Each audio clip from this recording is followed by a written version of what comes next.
to begin. It's wonderful to see everyone. Shavua Tov.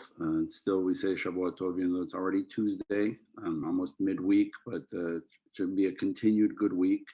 And we're very excited that in a couple of days, on Thursday night, please God, we begin a very beautiful festival of light, Chag HaOrim, Hanukkah, one of the most beautiful and meaningful of all of our holidays. And tonight, I have the privilege of reading together with you and analyzing and discussing the words of the rabbi who I consider to be the quintessential Sephardic Chacham of the modern day era. My mentor, my role model in what it means to be a rabbi, what it means to be a scholar, a leader, a Jew, a human being, Rabbi Ben Zion Meir Chai Uziel, Zecher Tzadik Livracha. Rabbi Uziel is really, I will be in the future devoting several sessions to Rabbi Uziel's history and his writings. As I've mentioned many times over the last several months, I have the privilege to be working on a major translation project of the writings of Rabbi Uziel. Just to play a little show and tell, right here on my desk, as I'm sitting and working on this every day, sit many of his books that I'm working on translating. They're not an easy translate. What I have for you tonight is an original translation, which is not yet polished. I'm working on it still, but I'm going to be sharing it with you tonight. It's Rabbi Uziel's very first address to IDF soldiers in 1948, 1949 actually. This was the second Hanukkah. Israel was founded in May 1948. In December of 48, they celebrated the first ever Hanukkah in the history of Medinat Israel, of the modern day state of Israel. These words that I'm going to be sharing with you tonight from Ravuziel come from 1949, when he actually stood before the brand new, as it was then, Israel Defense Forces soldiers, and spoke to them on Hanukkah and addressed them. A little bit of background about Ravuziel. I've mentioned his background many times. He's born in the old city of Jerusalem, comes from a distinguished lineage of rabbis on both sides of his family. The Uziel and Chazan families were both distinguished Talmidei Chachamim, brilliant scholars. They were published many books and writings in halacha, primarily dealt in halacha, but Rabbi Uziel distinguished himself as somebody who not only dealt with halacha, with Jewish law, but also with philosophy and modern day issues. And his halacha was decidedly about modern day issues. He distinguished himself for writing 10 volumes of halachic writings, but the majority of which did not deal with what we would call old school halacha, meaning the ideas were old school. They came from the Talmud, they came from the Shulchan Aruch, but they dealt with contemporary issues. He was very much about today and tomorrow. His concern was the present and the future. And so he tackled head on in the 1910s, 20s, 30s, and 40s some of the issues that were at the time avant-garde to deal with questions of abortion, who is a Jew, technology, Shabbat and halacha, all the complexities of the modern day world at the turn of the century, he was not afraid to deal with. And he said, we cannot put our heads in a bucket of sand and ignore the fact that the world is changing before our eyes. And he included, by the way, when he spoke, not only of changes in technology, changes in the mechanisms and changes in medicine, but also changes in values in society. For example, at the time, I think I'd mentioned this before, one of his most famous rulings was to permit women, according to halacha, to permit women to vote in municipal elections. Remember, this was a very, very big issue around the world, including here in the United States at the turn of the century. And women's suffrage was a very, very big issue and a big discussion. and Rabbi Uziel weighed in on it, wrote a very, very famous Teshuvah Halacha, responsa, permitting women to be not only to vote, but to be elected officials. This was avant-garde for a chief rabbi at the time, to have women involved in any public roles, whether it was to vote or to be elected or to serve on municipal councils and city councils. Really an avant-garde thinker in many, many areas.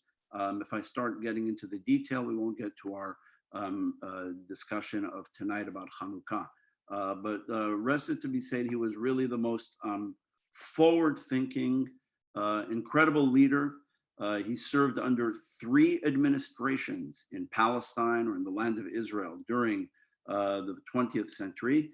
He was first, after he was born and raised in the Old City, he was a student in a yeshiva in a rabbinical seminary named Tiferet Yerushalayim. It was at the time the most prominent Sephardic rabbinical training academy in the Old City of Jerusalem.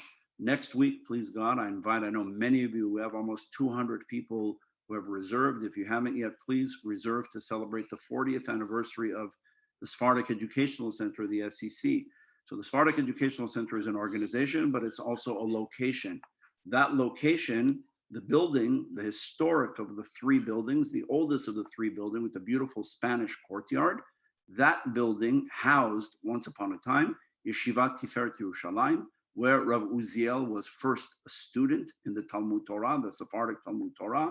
He was then a rabbinical student in the yeshiva that was there on those premises. He was then a teacher and the head of that yeshiva until he was appointed to become the Chacham Bashi, the chief rabbi from the Ottoman authorities in Tel Aviv, Yafo. Now, people will say, why did he go to Tel Aviv?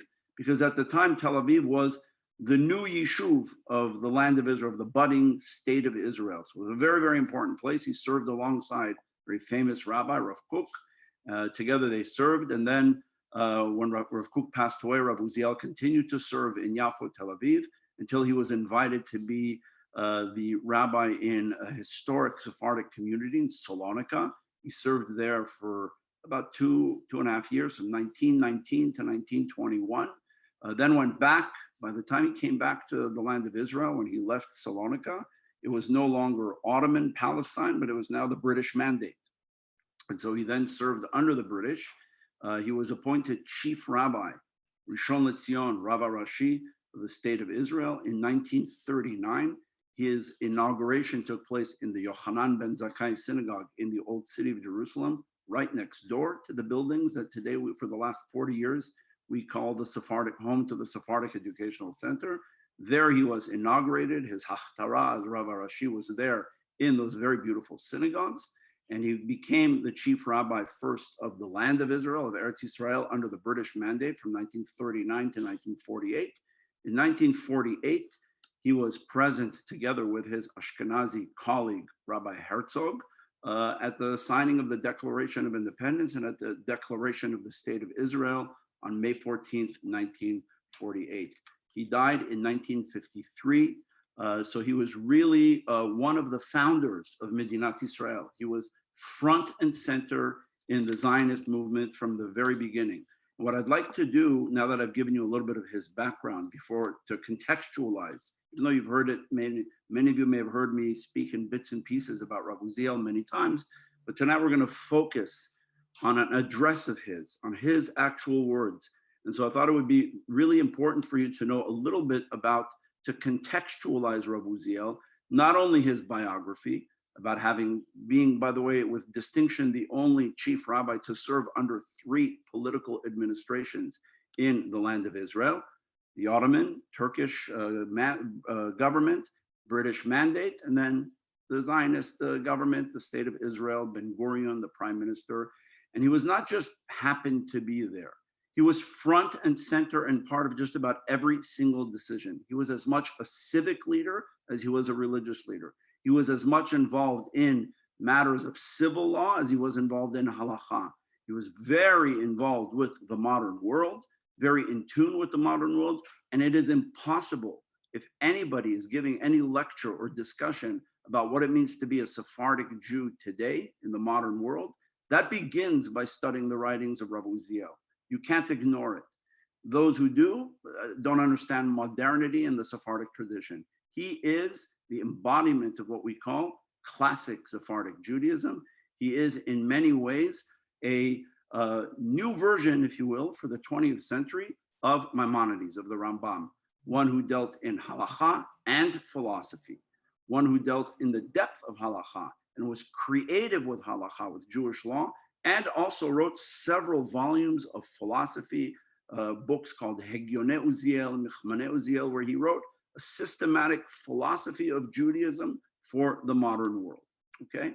But I now want to contextualize, just so you understand, because sometimes you'll say, well, that's his biography, that's his personal history, that's his, if you will, maybe Sephardic history.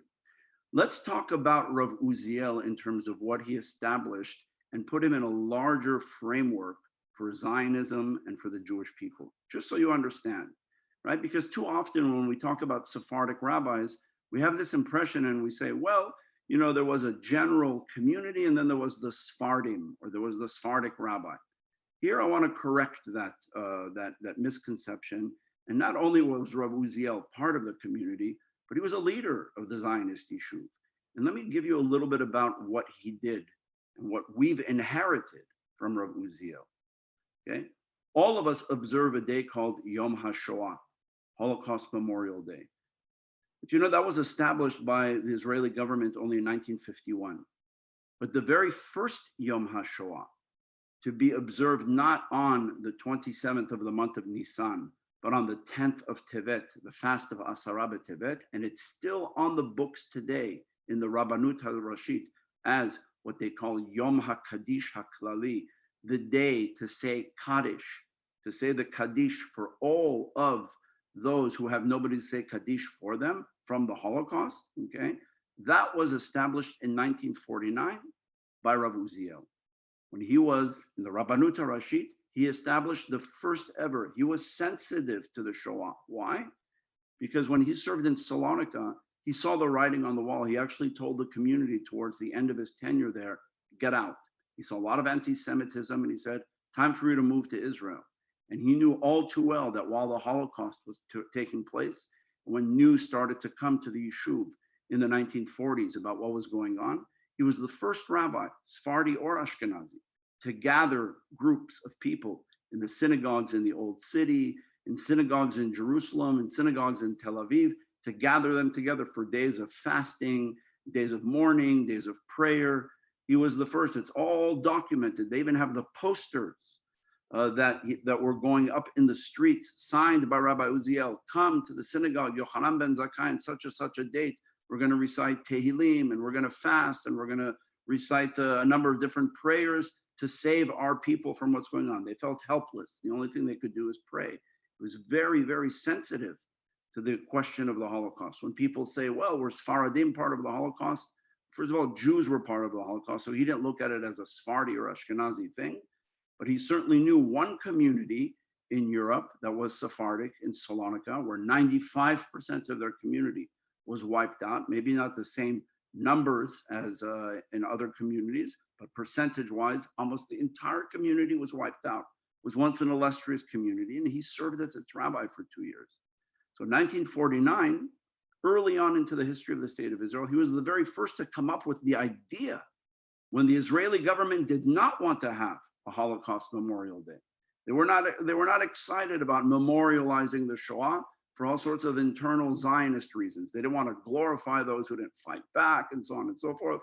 Ravuziel was the first to create the idea of Yom HaShoah, which eventually led to the government establishing in 1951 the Yom HaShoah, the national one that everyone observes. So that's the first thing. November 29, let's back up a little bit. November 29th, 1947, right? Just the date just went by last week. Partition plan, United Nations resolution, to partition Palestine for the creation of a Jewish state. Ravuziel's students remember that he invited some of the most distinguished rabbis and students from the yeshivot to come to his home and to gather together on the night of November 29th, 1947. And they sat together he had a Sudat mitzvah, a very beautiful meal of celebration, where he stood in front of all of them after they heard the announcement on the radio. And he said, as we say in Hebrew, B'Shem u'malchut, he said the full blessing, including God's name, Baruch atah Amonai Eloheinu melech haolam, shechianu v'kimanu v'gianu lazman hazeh. Blessed are you, Lord our God, King of the universe, who has given us life and sustained us and brought us to this moment. Okay? This was a clear expression of his acceptance from the very beginning of Zionism, not as an idea that he had to come around to, not as an idea that he never opposed, right? But as an idea that he felt from the very beginning was Me'et Adonai Hayta Zot. This was God's will, that the Jewish people, after 2,000 years, are returning to their homeland and establishing sovereignty and independence and a military and a government and an economy and culture and Jewish life back in their national homeland. He saw this as miraculous. We've left, in his mind, the minor leagues of 2,000 years, and we're back in the major leagues. We're no longer playing, if you follow baseball, we're not in A, AA, or AAA anymore. That was the diaspora. Now we're in the major leagues. Now we're shooting to the top. Our entire existence and identity changes as Jews because we're back in our own place with our own self-determination. November 29th, 1947, he recites this blessing. Now, War of Independence breaks out after Israel declares independence, 1948. The first yeshiva students who wanted an exemption from military service, what's now unfortunately been a law, a historic mistake, perhaps naive at the time by the Prime Minister of Israel, David Ben Gurion, to exempt at the time 400 yeshiva students. It's ballooned into one of the worst political problems in the state of Israel, creating crisis after crisis, election after problem, et cetera, with religious parties for the exemption of thousands and thousands and thousands of young men who don't serve in the IDF because they're studying Torah. Well, there were a group of yeshiva students who came to Ravuziel in 1948, and they said, we would like an exemption from going to the army, from going to war. This was 1948. There was no real army. I mean, there was the Haganah, the Irgun, the Palmach. It was a ragtag collection of people. It wasn't the glitz and glamour IDF that you see today. There was no Friends of the IDF banquets. There was no such thing called the IDF. There was no Tzva Haganah Yisrael yet. There was different organizations that existed as the underground during the British Mandate, who together came as fighting forces. They already wanted an exemption from this to continue to study Torah. He looked at them straight in the eye and he said, shame on you for asking such a question at this time. If they allowed me at my age to pick up a rifle to go defend the ancient city of Jerusalem that we now are under siege, we have the opportunity to establish our homeland, to establish our capital for the first time in 2,000 years, and you want to sit and read books? You want to sit and study Torah? Now, understand who this is coming from. This was not from a secular leader. This was coming from the Rav Rashi, the chief rabbi of the state of Israel. This was coming from one of the greatest scholar, Talmidei Chachamim, who in the end, when all is said and done, published over 35 books of halacha, of philosophy, of Machshevet Yisrael, of drashot, interpretations on Pirkei Avot, on the Torah, commentaries on Maimonides, commentaries on the Talmud. That came from him when he said, shame on you. Now you're going to sit? And he quoted to them the verse that comes from the Bible when it says, your brothers will go to war and you're going to stay behind? How dare you? Okay. Now, this is important to know because he also put his words into action. When they established, during the War of Independence, there was something called Hamishmar HaEzrachi, the civil guard, okay? And many of Ravuziel's students remember that the rabbi would stand with he never wore the embroidered robe, he wore it once, the day that he was inaugurated, and he took some pictures at the Kotel. He went from the synagogue in the old city down to the Kotel, and then they took like a portrait photo, and that was it. The rest of the time, he never wore that robe. He wore only a black robe and his turban. Very humble, simple. And people remember seeing Ravuziel would stand as part of the Mishmar Ezrachi, as part of the civil guard that were deployed to guard particular neighborhoods and cars and checkpoints and so on. And he had on his robe the armband that said Hamishmar HaEzrachi with the Magen David. He was proud to be able to serve in some capacity. People came to him and asked him, and they said, for pikuach nefesh, to save our lives, are we allowed to dig ditches and trenches on Shabbat? This was when Jerusalem was under siege in 1948, when the old city and all of Jerusalem was under siege. And he said, absolutely.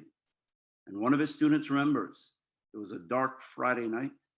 They were walking in an area and they heard somebody digging ditches and trenches.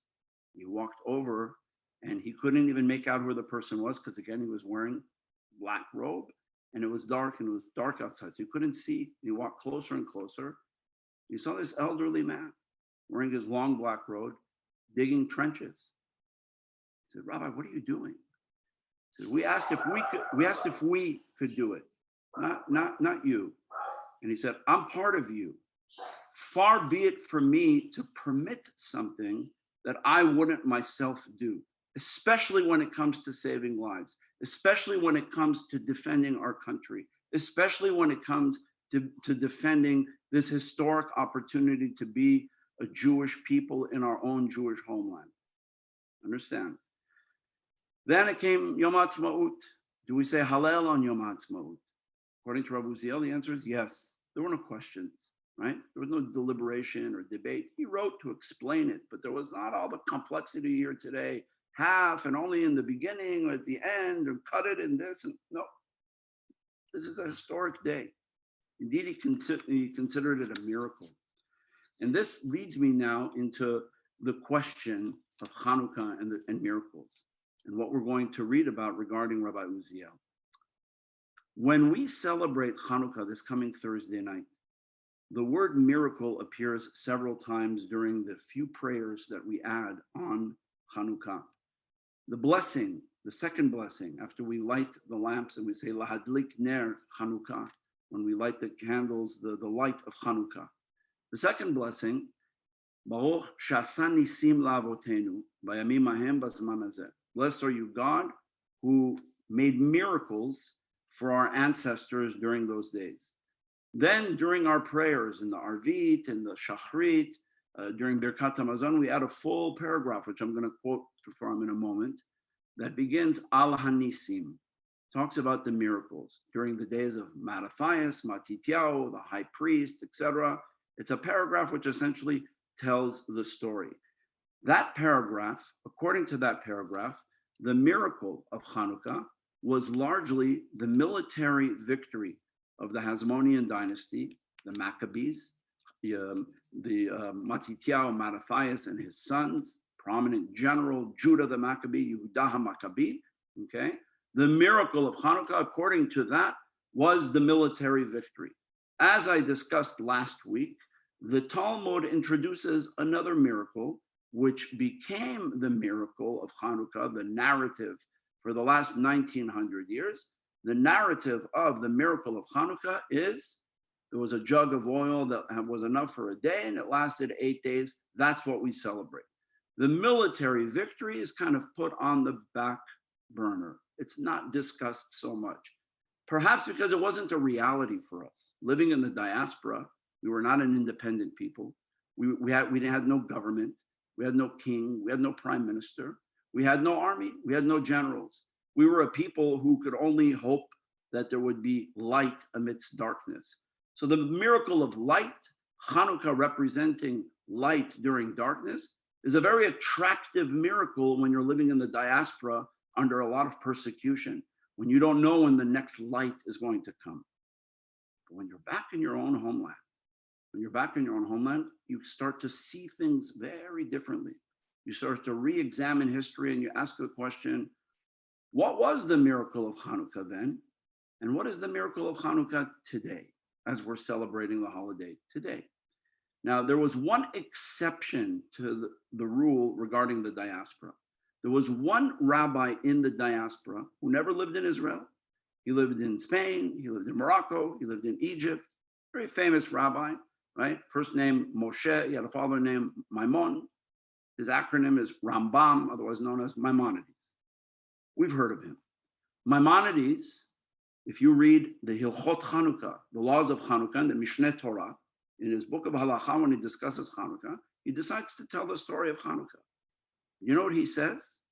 The miracle of Hanukkah was the military victory and the reestablishment of Jewish independence in their homeland. And he says the fact that we're lighting the Hanukkah lights is in commemoration of that. That's the miracle of Hanukkah, according to the Rambam. The Rambam says Jewish independence is what we're celebrating on Hanukkah. Essentially, when you read the Rambam's Hilchot Hanukkah, what are you reading?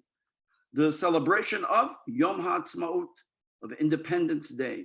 He says back then, and it's true, by the way, when we came back from 70 years of the diaspora and rebuilt the temple, we were not an independent people in our homeland, right? We were under the Persian Empire. Then came the Greeks that conquered the Persians. And then became our problems, the war against Hellenism and the Greeks. When the Hasmoneans, when the Hashmonaim, the Maccabees fought this war that we celebrate its victory starting Thursday night with a holiday called Hanukkah, right?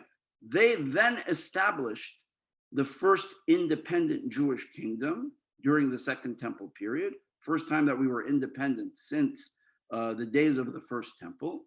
They established an independent Jewish kingdom that lasted a little over 100 years. It then fell to the Romans, and for the last a few hundred years of our existence in the land of Israel, by the time the temple was destroyed in the year 70 of the Common Era, we were not an independent people. Meaning, when we were exiled from our land, it's not like we lost our government and our independence and our military, because we had none. We hadn't had one for a while. It was only during the time of the Maccabees that we were an independent kingdom. And Maimonides says that's what we're celebrating on Hanukkah, the restoration of the independent kingdom in our homeland. And that was achieved by a military victory with the help of God. That's the miracle. So now we ask this question. 1948, War of Independence, the war that Ravuziel witnessed in front of his eyes, the war that some students came and asked him, "We have an exemption from fighting," and he said, "Shame on you." The war that he spoke about when he stood in front of IDF soldiers in 1949 and spoke to them the address that I'm going to read to you tonight, right? What did he think about 1948? Was it simply good organization on the part of Yigal Yadin and the other generals and the fighters who were the great heroes, and Yitzhak Rabin and Yigal Alon and the great heroes of the Palmach? When I think of the War of Independence, the first hero I think of is my father, Zichrono Livracha, who fought in the Palmach in 1948 during some of the most famous battles, Mivtza Yoav in the Negev, right? I think of that. We all think of our own narrative and stories, or the collective heroism of the Jewish people in 1948. A small army that wasn't really even an army, had no real air force, had no artillery, had no tanks, had very few weapons, and was able to overcome 5 Arab armies that surrounded it and wanted to wipe it out and destroy it. Almost immediately after Israel declared independence, they were convinced that they were going to destroy Israel. And here comes the small army and is able to push them back and to maintain the independence of the Jewish state. Was that simply strong fighting? Was that simply the small army that had a lot of courage and was able to overcome or outsmart the massive Ma'arvim, even though they were outnumbered? Or was it the hand of God? According to most rabbis, there was little hand of God involved. Often they talk about 1967 as being miraculous because they say, well, you know, the reestablishment of full city of Jerusalem and the historic biblical territories of Judea and Samaria, Yehuda v'Shamrom, that has not only miraculous but messianic implications. 1948 You know how many Jews lived in the Yishuv? Under 1 million people lived. Total, 600,000 men, women, and children. 6,000 plus were killed during that war. And the question we ask today, when we celebrate Yom HaAtzmaut, when we celebrate Hanukkah, and we think of 1948, was that a miracle? If we believe in God and we believe in miracles, we believe in the miracle of Hanukkah, do we believe in the miracle of 1948, the state of Israel? This was the question Ravuziel was looking to address. And with that background, let me read to you his words. I've translated his words. These are his direct words. Let me read them to you. Hanukkah 1949. These words were spoken before IDF soldiers. The new IDF, the new Tzva Haganah Israel, was a brand new idea. Think about the historical context. There had not been a Jewish army that was organized in this way, that gained independence for the Jewish people since 1940, since the story of Hanukkah, since the Maccabees. So here he stood on Hanukkah, not on Yom HaAtzmaut. He stood on Hanukkah in front of young men and women, Jewish men and women, wearing a patch that said IDF, Israeli Defense Forces, in Hebrew, Tzva Haganah Israel, with weapons on their shoulder, there to defend the Jewish people. And he looked at it and he said, my goodness, Hanukkah, 1948. If I didn't know better, I'm standing in front of Judah the Maccabee and his brothers. Look at this, young men and women who are here, who have defended our lives, who helped us defend our newly born state in 1948. Here they are in front of me. Do I believe in reincarnation? I don't know. But what I know that I see in front of me looks like Judah the Maccabee. I never saw his picture. We don't have photos from them. When I picture them, this is what I see in front of me. And here are the words of Ravuziel. I've translated them from his very beautiful and poetic Hebrew into hopefully what is as good of an English translation as I could provide for now. As I continue to work on this translation project that would, please God, soon be in a book or in a few volumes, depending on the length, in writing, I of course continue to always revise and refine the translation so it can sound as close to the beautiful Hebrew that he spoke so poetically and so magically back in the day. This was Hanukkah 1949. Ravuziel stands in front of Israel Defense Forces soldiers on Hanukkah. And he says, my dear soldiers, this marks the first time since we were exiled from our land and our temple was destroyed that we are celebrating Hanukkah and lighting Hanukkah candles with such tremendous joy in memory of the great victory of the Hasmoneans, Matityahu, the Kohen Gadol, and his sons. This marks the first time we really feel a genuine and authentic sense of joy, freedom, independence, and redemption, which are all the core of this holiday, per the war and victory of the Maccabees. Meaning, he says, what is the core experience of Hanukkah? Joy, we celebrate, freedom, independence, and redemption. For much like in those days many years ago, so it was also now in our generation that there arose against us massive enemies, descendants, if you will, of the Greek Syrians from then, with the intention of uprooting us from our hopes and dreams for our independence in our ancient homeland. Immediately drawing the parallel from 2,000 some years ago to today.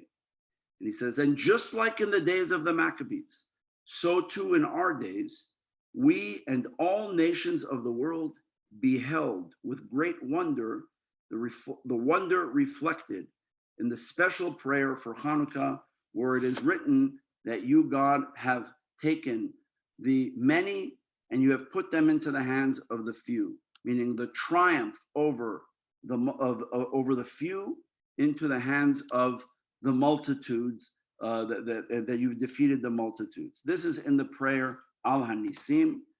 Maybe let me read to you the direct quote. When we say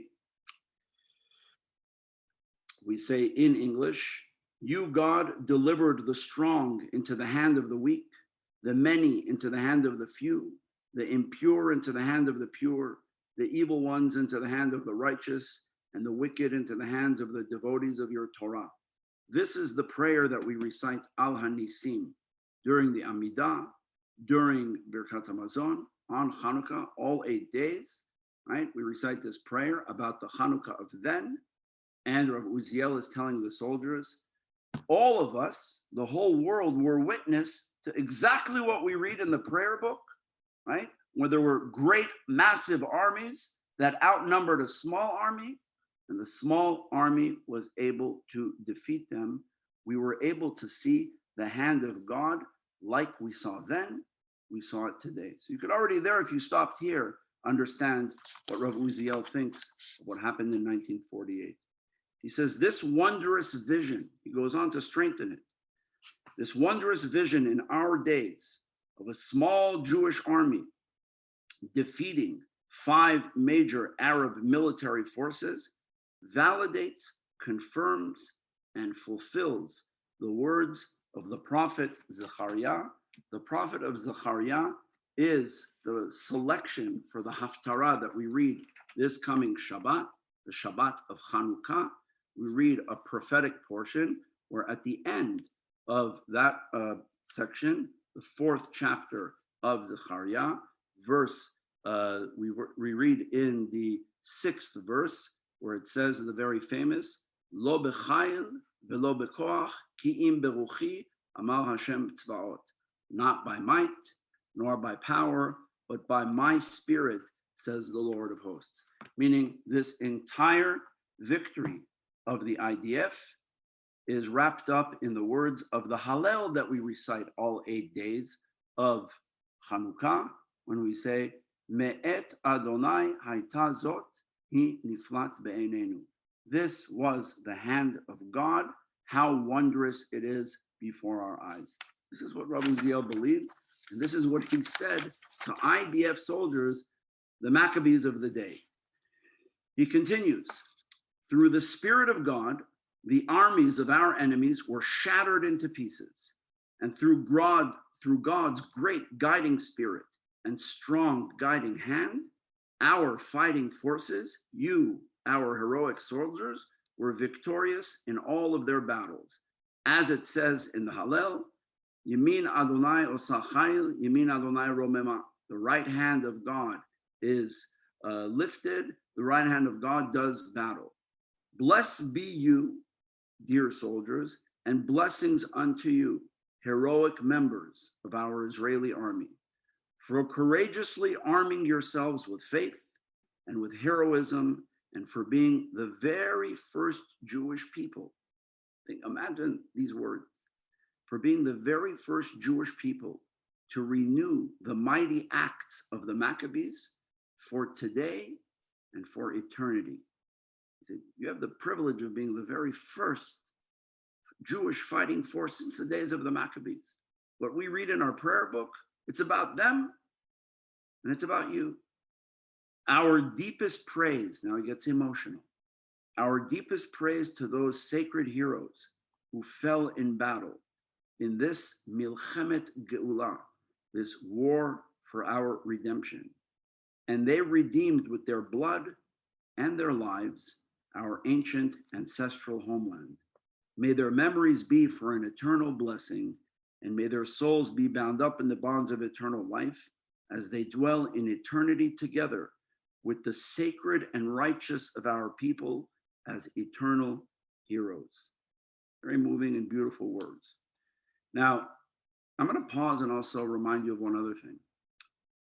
Every Shabbat in many of our synagogues, we read two prayers that were not part of our liturgy 80 years ago. New prayers in the course of Jewish history. One is the prayer for the state of Israel, Tefillah Lishlom HaMdina, Avinu Shebashamayim, Tzur Yisrael V'Goalo, Barech et Medinat Yisrael, Rashit Tzmichat Geulatenu. The other one is a prayer for IDF soldiers. Mi shebarach avotenu Avraham Yitzchak v'Yaakov, hu yibarech et chaylei tzva hagana l'Yisrael. Who wrote both of these prayers? I guess Rabbi Uziel. Rabbi Ravuziel and Rabbi Herzog, the Ashkenazi chief rabbi and the Sephardic chief rabbi, together composed these two prayers. Okay, so understand, when I gave you that long list of Rabbi Ravuziel, you don't need a Sephardic list of what he did to understand how great he was. He was one of the great Zionist leaders of the 20th century. Okay, established the first Yom HaShoah, said Shechianu on November 29th, 1948, rejected the idea of exemption from military service for the study of Torah, served in the Mishmar Ezrachi, dug ditches on Shabbat to give his effort for the war in 1948, established that we say Hallel on Yom HaAtzmaut, helped write the prayer for the state, for the welfare of the state of Israel, and the prayer for IDF soldiers, okay? Amongst other things, only giving you a short list, okay? He continues now and says, this year marks a double celebration of Hanukkah, where the memories of our past, this is so beautiful, have merged together with the miracles of our times. Stop and think. He says, this is no longer a holiday about then only. It's about then and it's about today. The miracles of our past and the miracles of our times have blended to become one. These days of Hanukkah, this year, are days that illuminate our souls through special lights, whose nobility is drawn from the holiness of the people of Israel and the God of Israel, the Redeemer and Protector of the armies of Israel. This year's Hanukkah deepens our faith in God and inspires us to illuminate our lives through the light of God's Torah, giving us the courage to hope and redeem our holy land and the city of Jerusalem, so that ultimately we will light the pure menorah in our holy Bet HaMikdash temple, our temple in Jerusalem. And he continues, here we are once again, thousands of years later, celebrating Hanukkah and pronouncing the words Al Hanisim. How incredible that we merit to see the same miracle today that we saw over 2,000 years ago. And praised be our heroic and brave Israeli soldiers who merited to reveal to the world through their heroic fighting the strong and wondrous hands of God. To you, my beloved Israeli soldiers, my dear heroes, I say, Chizku ve'imtzu. Be strong and be of courage.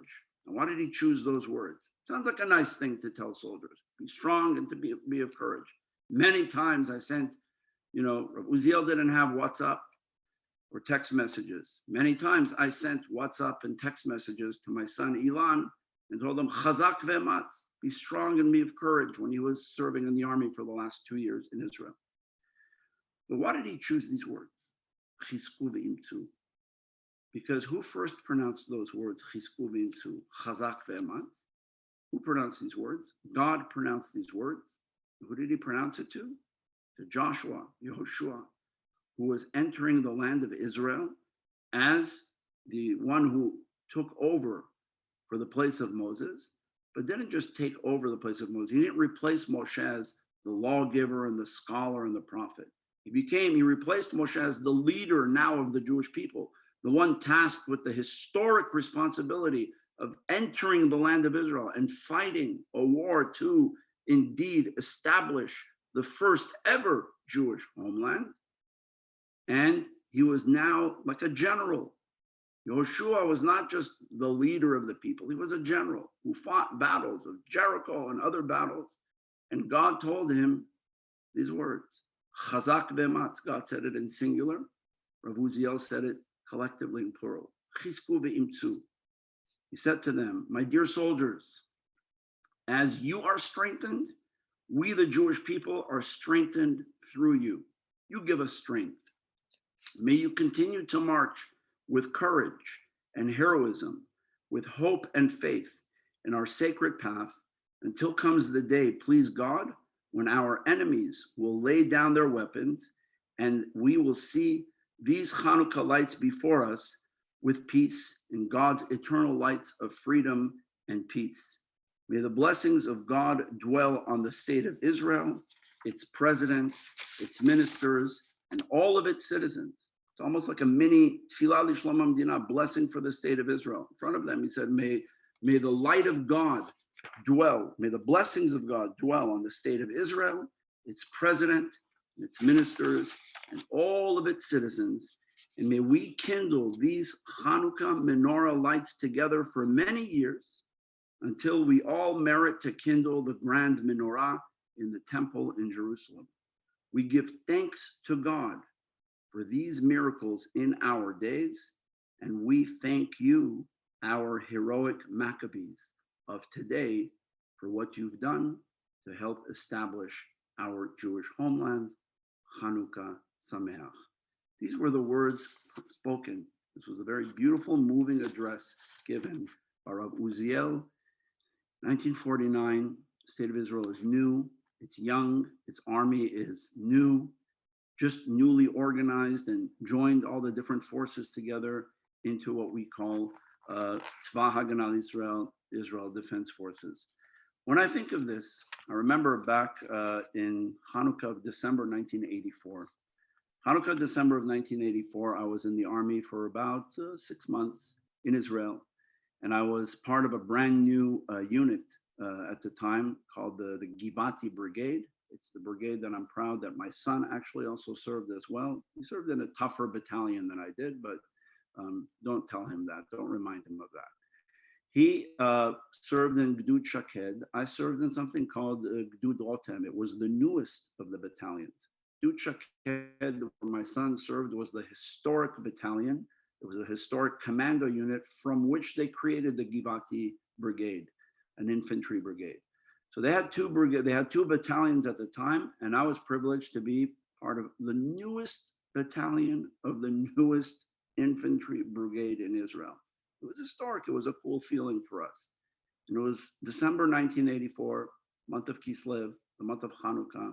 We were on our base, and we were about to enter the very, very first Targil Gdudi, the first battalion exercise of this new battalion, Rotem. And in came, not Ravuziel, but a battalion commander, not a religious person particularly. And I'll never forget, he looked at us. I don't know if he had read this address, but he looked at us and he said, "Isn't it symbolic that today, you young soldiers in this newest of brigades, in this newest battalion of the newest brigade of the IDF, are going to inaugurate this battalion, Gdud Rotem, the Rotem battalion, battalion number 435. You're going to inaugurate it today on the anniversary of the victory of your forebears thousands of years ago, the Maccabees, who were also a new battalion and were also a new army for the Jewish people in establishing a homeland when they were threatened by enemies from around. You're doing the exact same thing." I don't know if he read Ravuziel's address, but when I think back on it, for a military commander to give that, it's one thing. It's a great narrative, you know, a military commander invoking Judaism's past military history and presenting it to us and say, you're the new fighting forces, you're the new Maccabees. And we've chosen today, the first day of Hanukkah, 1984, to inaugurate this new battalion. How symbolic. But I think as powerful as my battalion commander's words were, the words of Rabbi Uziel were more powerful. Why? Because they weren't coming from somebody who was a soldier. They were coming from a rabbi, a Talmid Chacham, who came to the soldiers and he said, I, as a religious leader, I, as a man of faith, I, as a man who believes in God, I, as a man who, when I light the Hanukkah lamps and I say, Sha'asani sim la'avotenu bayamim hahem bazman hazeh, when I make that blessing, I think of you. It reminds me of who you are. That's so transformative, especially when we hear stories today of rabbis who deny the existence of the state of Israel, of rabbis who don't stand if when there's a Yom HaZikaron memorial siren outside. I've seen it. Rabbis who ignore the singing of Hatikvah, rabbis who have chosen, Sephardic rabbis, by the way, many, who have completely eliminated the prayer for the state of Israel from their prayer books entirely. It's not part of their prayer books. It's not part of their services on Shabbat. Sephardic rabbis who have rewritten the prayer for the Israel Defense Forces and have taken out Israel Defense Forces and don't say, Misha Berach Avotenu, Hu Yivarech et Chaylei Tzva Haganah Yisrael. May God bless the soldiers of the Israel Defense Forces. They say, Hu Yivarech Chaylei Yisrael, the soldiers of Israel, which could also mean people studying Torah, completely against Rabbi Uziel's philosophy. But they don't want to say Tzva Haganah Yisrael, the Israel Defense Forces, because that's a Zionist institution that belongs to the Zionist state. And that's no good. These are facts. Go to a bookstore in Jerusalem, and you'll find that unfortunately the majority of Sephardic prayer books have removed those prayers or changed them entirely. Every Shabbat, thousands of people. I've sometimes had to purchase prayer books for my SEC groups. When I buy prayer books, sometimes I like to buy them a small one called Rinat Yisrael that does include all those prayers. But sometimes I've wanted to buy prayer books here in the United States, Sephardic prayer books with English translation. And I found beautiful prayer books. You know what I had to do? My wife, who's a great graphic designer, found the logo of the IDF and the prayer of the Israeli soldiers and prayer for the state of Israel. We had to put it on the back of the book, inside on the back part in a sticker. When I lead my Chamsa groups, my SEC groups, every morning when we have prayer services, not just on Shabbat, every single day for the month that we're there, and we have tefillah every morning, the full Shachrit service. At the end, we have one of our students read the prayer for Israel, and one of our students read the prayer for the Israeli soldiers. Every day, not only on Shabbat, just to make a point. And I sometimes have to tell them, you see, there's a sticker on the back. We had to add it because unfortunately there are those who feel that this country and its soldiers who spend their lives defending the country, they're not worthy of your prayer. God has nothing to do with them, unfortunately. That's a terrible reality. Rabbi Uziel says the opposite. He says, forget about Yom HaAtzmaut. Thursday night, when we celebrate Hanukkah, we're not only thinking, you see that Rabbi Uziel didn't even mention there was enough oil to last a day and it lasted 8 days. He says, it's cute, it's a nice story. Okay, we'll go with that too, symbolic. But the real miracle was the fact that we were under threat of extinction 2,000 years ago. And now came the Maccabees and defeated the Greek army, and not only defeated them, and not only liberated the temple, but also established a Jewish state here for the first time since the days of the first temple. Fast forward to 1948. He says, you think that's what happened now is not connected to there? In his mind, he would say, I don't need to celebrate Yom HaAtzmaut during the establishment of Israel. Hanukkah is Yom HaAtzmaut. And when I say Shasani Siman, when I light the candles, as a matter of fact, if you think he's just kidding, you think I'm just imagining.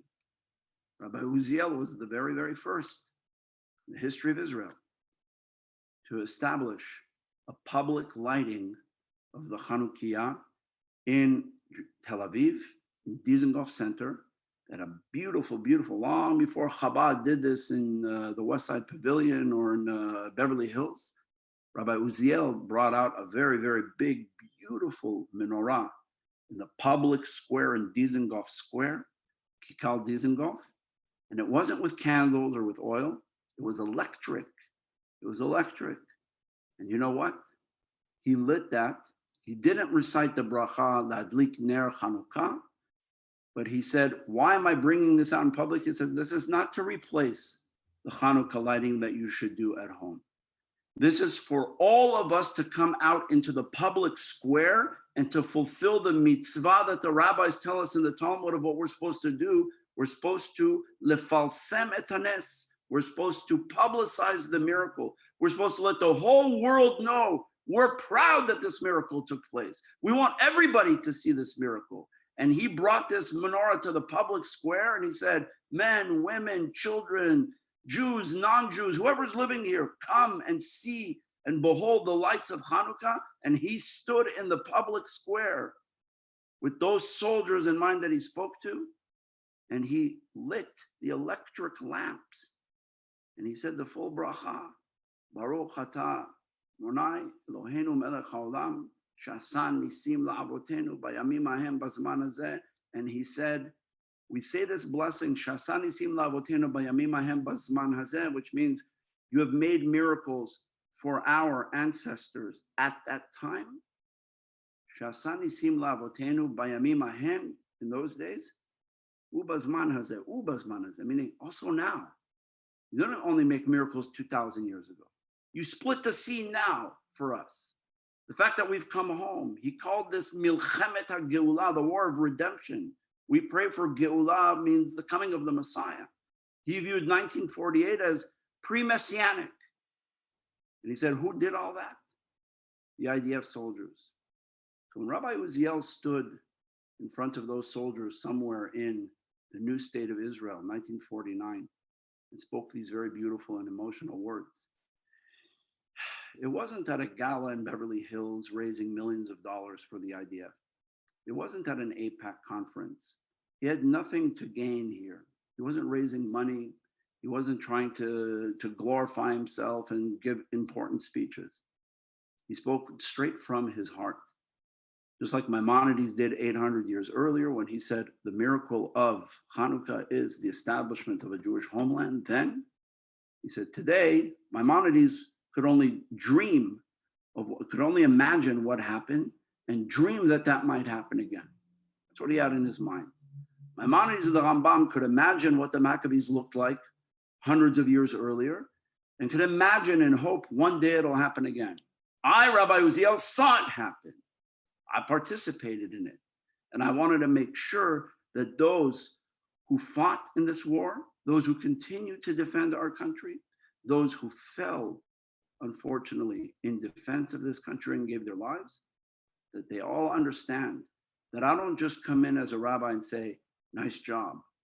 I come in and I say, what you did was to participate in Milchemet Mitzvah, in a war that was a mitzvah. And what you did was a reflection of the hand of God. You are the agents of God here on earth for the Jewish people, and that's a miracle. And that's why when I light the Hanukkah candles, I think of you as much as I think of the Maccabees. Indeed, you've given me the privilege of seeing the Maccabees in front of my eyes. Judah the Maccabee, that I could only have imagined who he was. I met him and how I see him.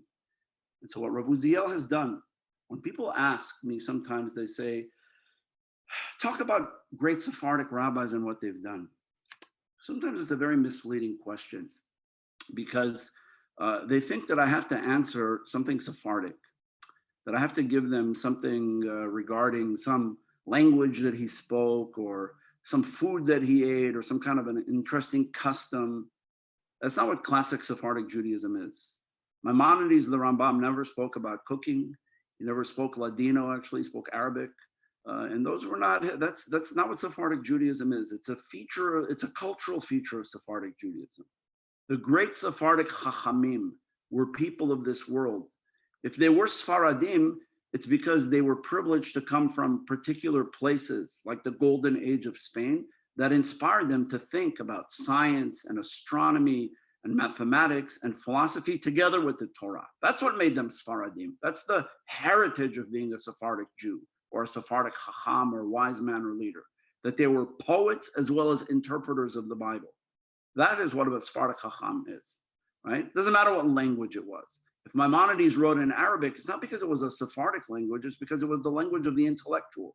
When he wrote the Guide for the Perplexed in Arabic, that had nothing to do with his Sephardic heritage. That had to do with the fact that in the Muslim world, which he's a product of, the language of intellectuals was Arabic, not Hebrew, not anything else. Certainly not Spanish. He never spoke that language. Understand that Ravuziel, exactly the same thing. In his day, did he speak about the Sephardic heritage? Yes. But what did he say about the Sephardic heritage? He said the Sephardic heritage is poetry and grammar and Kabbalah and interpretation of the Torah. It's not genealogy. He didn't care. He didn't check your bloodlines or your ethnicity at the door. As a matter of fact, when he established the yeshiva, right, in the early 1940s, he established a very, very beautiful, prominent yeshiva, Yeshivat Sha'arei Tzion. You know who the Rosh Yeshiva of that was? He looked for somebody all over Israel who would fulfill the Sephardic dream of a classic Sephardic rabbi who blended. He didn't have time to do it. He was the chief rabbi. He needed a head of the yeshiva.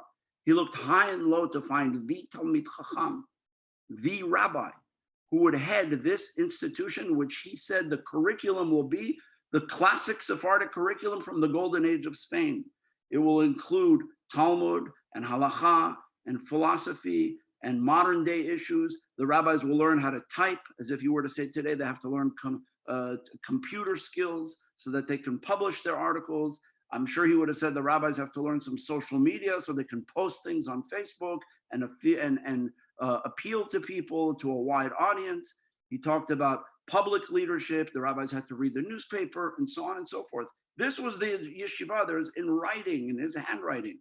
We have manuscripts of his writing that talk about the yeshiva, the curriculum that he wanted to establish. Who was the first Rosh Yeshiva of that yeshiva? A rabbi known as the Tzitz Eliezer. His name is Rav Eliezer Waldenberg.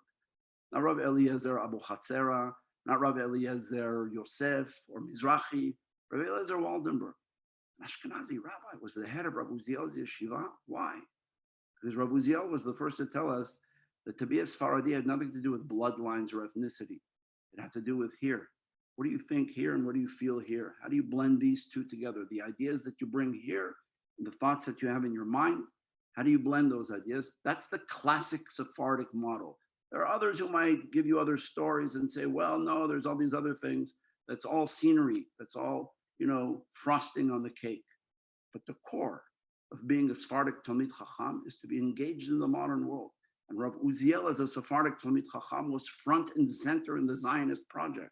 In his mind, the establishment of the IDF was a holy, sacred act to bless and to write a prayer for. The death of 6 million Jews in the Holocaust was not something to lament the people and to say, because you sinned in Europe with the Enlightenment and with all sorts of other things, that's why God got you. He stood at a conference together with another rabbi, not to be named, but that was very prominent at the time, another rabbi who gave a speech right before Rabbi Uziel, and said the sins of the people who don't want to, who are using birth control today, and as a result, we have less people. God got upset at us, and as a result, are having less children, but 1.5 million children were killed. Rabbi Uziel raged inside when he heard this and got up and he said, Chas v'chalila, God forbid that we should ever accuse one innocent child for the evil of the Nazis and of Hitler. And let's not involve God in the process and say that God burnt 1.5 million Jewish children.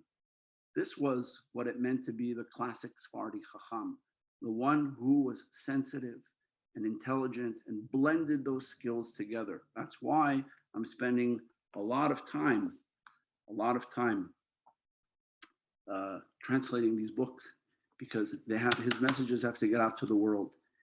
I believe he's one of the most important rabbis of the 20th century, not one of the most important Sephardic rabbis, one of the most important rabbis. If he happens to have been Sephardic, I'm proud. If his name was Schwartz, I'd be giving the same lecture. It's irrelevant to me. The fact that he was a Sephardic Chacham, so maybe I have a little bit of, personal pride because it's my heritage. Beyond that, when I'm reading his works, I'm not reading Sephardi everywhere I read. I'm reading brilliant Judaism, relevant Judaism, Judaism that today in his halachic works could solve the problems of the majority of what's going on in the Jewish world. Every time I give lectures about modern Judaism, when it comes to conversion, women's issues, the Aguna issue, the Arab-Israeli conflict, what did he do, by the way, November 29th, 1947, after he had that Sudat Mitzvah, the night of the announcement of the partition plan of Palestine, of the United Nations Resolution 181 in 1947. What did he do that night after he had that meal to give thanks and said the blessing, the full blessing, Shechianu? He composed a speech in Arabic, and he spoke on the radio to the leaders of the Arab world, and he reached out to them. And he said, remember, we were brothers once. We lived together in your lands. Maimonides lived under your rule. Our great Chachamim from my heritage lived with you, spoke your language like I speak your language now. There's enough room in this land for all of us. Let's work together. Let's be together. Okay? He defended the Jewish people and he loved the soldiers of Israel. but he yearned for peace. From the very beginning, before the state of Israel was established in 1948, when the UN gave an idea in 1947, he immediately that night reached out to them with a radio address in Arabic. It's been translated into Hebrew, and I translated it into English. Look it up, go to jewishjournal.com, Google my name and Jewish Journal, and Rabbi Uziel addresses Muslim leaders. I also rewrote it as Rabbi Uziel's vision, Sephardic vision for Arab-Israeli peace. Rabbi Mark Angel just reposted it on his website, I think on November 29th last week. In commemoration of that, he posted my piece. Take a look at it. This is why Rabbi Uziel was important, and this is the message that he gives us for this coming Hanukkah. When I say Sephardic traditions of Hanukkah, this is the most Sephardic of traditions of Hanukkah, is to commemorate Hanukkah the way Rabbi Uziel taught us to commemorate it, not just as a cute folk holiday, but as perhaps the most symbolic of all of our holidays on the Jewish calendar.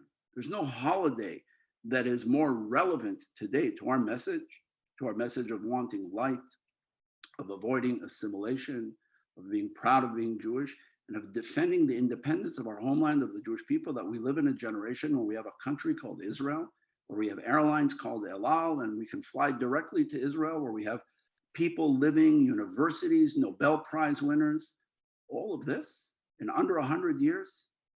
Rabbi Uziel saw all this come before. He was born in the early, saw the 20th century, everything grow and flower into that. And throughout, in his heart and in his writings and in his theology, he said, everything that's going on here is the will of God. Far be it from us to belittle this and to say, this is just the will of some Zionist leaders. This is all the will of God. And he directly involved himself in everything, in every government decision, right? There's a very famous picture, if you want to know how respected he was. Let me just grab this.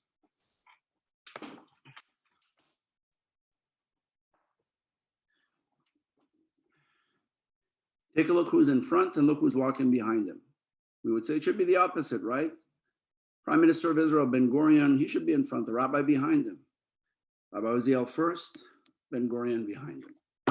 That's how much respect they had for him, right? It would be wonderful to see the rabbis being this respected today, that the prime minister, a figure like this, Ben Gurion, would be walking behind their chief rabbi of Israel to say, you first. You're like the king here. I'm just a servant. And if you read the writings of Ben Gurion, how he spoke about Rabbi Uziel with such honor, with such respect, with such love, a Zionist, a scholar, a Talmid Chacham, a head of a yeshiva, and one who taught us what it really means to celebrate Hanukkah. So in his spirit and in his loving memory, I want to wish all of you a Hanukkah Sameach, a holiday of Hanukkah filled with a lot of light, a lot of happiness. As you light the Hanukkah flames this year, for the first one, it's all about light. Lahadlik ner Hanukkah. You light the light of Hanukkah. And you remember the importance of light during these dark times. I spoke about that last week. I hope this holiday of Hanukkah, the lights illuminate your homes and your hearts and bring you a lot of warmth. When you recite that second blessing, Shasani sim la'avotenu bayamim hahem bazman hazeh, don't only think about the Maccabees of then. And certainly don't only exclusively say Nisim means the oil that lasted 8 days. Think about 1948, 1956, 1967, 1973, and all the wars of Israel and the heroic battles. And if you don't just think of the wars, think about every time you go to Israel and you get off the plane and you walk the street, you see a beautiful young man or a beautiful young girl with an M16 or a Tavor weapon slung over their shoulder. They're there to defend you. They're there to defend the Jewish people. That's historic, and that is the modern day expression, per this great Sephardic Chacham, Rav Ben Zion Meir Chai Uziel, of Shasani Sim La'avotenu, Bayamim Hahem Ubazman Hazeh, made miracles for our ancestors then and for us today. So may we continue to see those miracles for many, many years, with a lot of light and love. I look forward to seeing all of you next week at this time when we celebrate 40 years of the Sephardic Educational Center. Yes, one of those 3 buildings was the first home of Ravuziel, the first spiritual home of Ravuziel. The Talmud Torah where he studied, the Talmud Torah where he then went on to the yeshiva of the Talmud Torah to study. There he was ordained as a rabbi in that yeshiva, right? When I walk those halls, that building every day in the morning, when I go down to that courtyard, sometimes I stop and think, that's amazing. This man studied here. He grew up here. It's an inspiration for us to continue his work in the same building. We have a yeshiva today, we have a bet midrash of rabbis that study throughout the year and then rabbis that come in the summer. And they study in the bet midrash that's called Sha'arei Uziel, the gates of Uziel. We named it after him. And now we're building the first ever Sephardic museum in the old city of Jerusalem. First ever Sephardic museum in Jerusalem. And one of the main exhibits is going to be devoted entirely to him. And people will ask and say, you're going to devote a whole exhibit to a rabbi? He was much more than a rabbi. He was a statesman, he was a leader, he was a scholar, he was a philosopher, he was a scientist, he was a linguist, a humanitarian, a Zionist, an incredible, incredible Jew who walked the face of this earth. And so we're very, very privileged at the Sephardic Educational Center to be bringing his message back in translation, the work that I'm doing together with Rabbi Angel, where we're publishing the book, and with others that I'm working with in Israel to work on all sorts of other projects. We are also now, the Sephardic Educational Center, the official publishers of Ravuziel's works. The Vad L'Kitvei HaRav Uziel, the committee for the publication of the works of Rabbi Uziel, is under our auspices. I'm very proud to announce that we are inheriting for that exhibit his manuscripts and many other things that I'll leave as a surprise, but some very, very, very beautiful personal items that belong to him that have not yet been displayed to the public and are going to be displayed for the very, very first time at that museum, which is currently in the works, the drawings, the renderings. Tomorrow, again, our professional team, even during this pandemic, are going into the SEC in the Old City, that same courtyard where he studied, and are going to there to continue to draw and to plan and to design this museum.